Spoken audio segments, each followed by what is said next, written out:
Hi everyone! Welcome to Souped Up Recipes. Today we are making 羊肉手抓饭. It's Xinjiang style mutton plov or plov. I believe there are more than 15 names for this dish, so call it whatever you want. It is popular in many Central Asian countries and Xinjiang, the west of China. This dish was mentioned in one of Food Ranger's video while he's traveling. You can go watch his video later. Now you're gonna stick with me because I'm excited to share my take on this dish. I put a lot of my own thoughts and tips in it. It came out incredibly delicious. So let's get started. You will need some rice. Any type of long grain white rice such as basmati or jasmine rice should work. They have different texture and aroma though. Depends on what you prefer. I like jasmine rice. We'll wash it with clean water. Rub it with your hands. The water will get cloudy, that is the rice starch, which is what we're trying to wash off. Pour out the liquid. This is really good to water your plants. If you don't rub the starch off, the rice will come out a little sticky. It will take about 5 times of washing. Once the water is clean like this, you can stop washing. Soak the rice in that clean water for 1 hour. If you're in a rush and you don't have 1 hour to wait, you can soak it in 140 degrees Fahrenheit water for 20 minutes. While waiting, we'll have plenty of time to prepare other ingredients. Polov is an umbrella term that covers a series of dishes in Xinjiang. You can use beef, lamb, chicken, even raisins and red jujube. It can be sweet or savory, so many variations. There is a documentary about it. I'll put a link in the description, but it's all in Chinese. Anyway, today we're making the most popular one, lamb polov. I got here some lamb stew meat. Any cut that has lots of meat and fair amount of fat will work, such as leg, shoulder meat. You can also use bone-in lamb. That will be even more flavorful. I'm just picking 5 to 6 pieces and trim some fat off. Just a little bit. Don't clean it completely or else it will be too lean. Set the meat aside. Dice the fat into 1/4 inch cubes. These little bits will be the secret to make this dish authentic. Set it aside and let's prepare the vegetables. 1 piece of carrot. Peel it. Discard the end. Divide it into 3 locks. Anytime you are working with a round object, just get a thin slice out so it has a flat surface. That way it will stay still and you can press it down easier. You want to cut them into these 1/4 inch thick slabs. Then slice them into 1/4 inch thick strips. We call it chopstick thickness. Actually, I just learned that it is called bâtonnet. 1 big red onion. Cut it in half and slice it into these thick pieces. Loosen it up so it will be easier to cook. Besides that, you will also need a whole bowl of garlic. I'm just cleaning up these messy roots. Rip off the dry outer layers until you can see the garlic cloves. Don't break them apart, just leave it whole like that. I think now we can start cooking. Get your wok ready, don't need to heat it up. I'm adding about 1/4 cup of oil to the wok. If you want to use less oil, that is okay. Go ahead. I'm just sticking with the local style, and it actually tastes better with that amount of oil. Adding the lamb fat. Stir to spread. Once it starts sizzling, throw in the onions. Toss it around over medium heat. Lamb usually has a strong, gamey smell, which is what a lot of people don't like. But if you cook it with lots of onions, the taste and the smell just become incredible. When the onion is soft and translucent, add in the garlic bulb. Now turn the heat to low. We want to caramelize the onion. As the lamb fat renders out, the onion will develop a nice rich flavor. When the onions get to a deep brown color, take them out. I'm using a sieve so the grease can drip down. Heat the oil until it's smoking. We'll use that to cook our lamb. Spread it out so most pieces touch the bottom of the wok.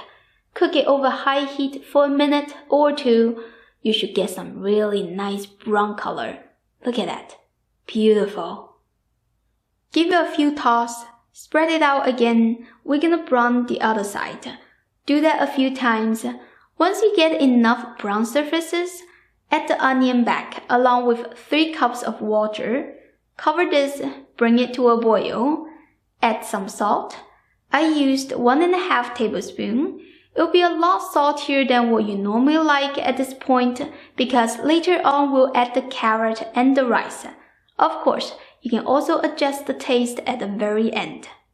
Turn the heat to low, let it simmer for 15 to 20 minutes, or until it gets to a tenderness that you like. You just try a piece. It can be a little less tender than your preference because we'll cook it furthermore. Add the carrot. The original recipe actually tells you to cook the carrot before browning the lamb. I think that is a little early because the carrot came out too soft, so I decided to add it right before you add the rice. Take out the garlic at this point. I'm adding another cup of water in there. Total, I used about 4 cups of water. You should adjust the water amount depends on your cookware. My wok is widely open. The water evaporates fast. If you use a well-sealed pot, you should use a little less water like 3 cups. At the same time, drain the rice with a sieve. Discard the water. The wok is bubbling now. Add the rice to the middle of the wok. Do not stir it because you don't want the rice to sink to the bottom or else it will get burned easily. You just gently spread it out and slightly pack it tight. The garlic, just put it in the middle. Use chopsticks to poke some holes so the steam can circulate better. Turn the heat to low, cover it and let it cook for 10 minutes. 10 minutes later, the rice absorbed most of the moisture, but it's not evenly cooked yet. The top layer of rice still needs a little more time, which is why I'm flipping it back down and pack it tight. Don't forget to poke more holes. Cover that. Keep cooking it on low heat for another 6 minutes. And the rice should be done. Add a tablespoon of cumin powder. It always goes good with lamb. Optionally, sprinkle a couple ounces of raisins. I really like the sweetness. It makes this dish more complex. Mix everything. The brown color of the rice is from the caramelized onion. I want it to look a little deeper brown, so I add a couple drizzle of dark soy sauce, only for the color. This whole wok of lamb plov is enough to feed 6 to 7 people. A little hard to mix for my skinny arms. Anyway, taste before taking it out. Adjust the flavor if needed. This dish is full of rice and meat. Very heavy, so I also made a quick salad to balance it. Some onion slices, bell pepper, and tomato slices. Salt to taste, a tablespoon of sugar, a tablespoon of white vinegar, 1 teaspoon of cumin powder, and black pepper to taste. Mix it well. Now you're ready to enjoy. You can consider this as a one-pot dish. It has meat, vegetables, and rice. It can be a perfect dinner meal. When you serve, don't forget to take a couple cloves of garlic. It is soft and creamy at this point. You can spread it out like butter. So flavorful. The meat looks so good. You can tell by the color that it is nicely charred. I love the subtle sweetness from the raisins. Helps to balance the flavor, made this dish so much more delightful. The salad is simple, but it did a great job to balance the heaviness as well. The name of this dish in Chinese is called 手抓饭, which means it's a dish that you eat with your hands, and that is how locals serve it in Xinjiang. I'm not going to tell you to do that, so use whatever utensils that you prefer. It's a nice recipe for you to get a little taste of West China. I think this dish is pretty easy to make. You probably already have the ingredients in your kitchen, so I hope you give this a try soon. If you did, leave me a comment, let me know how it goes. As always, you can click the link in the description and find the printable recipe. Don't forget to take a look of my carbon steel wok. It's good quality and gorgeous. It'll be a nice addition to your kitchen. The link is also in the description. Go check it out. Thank you for watching, and I'll see you next time. Bye!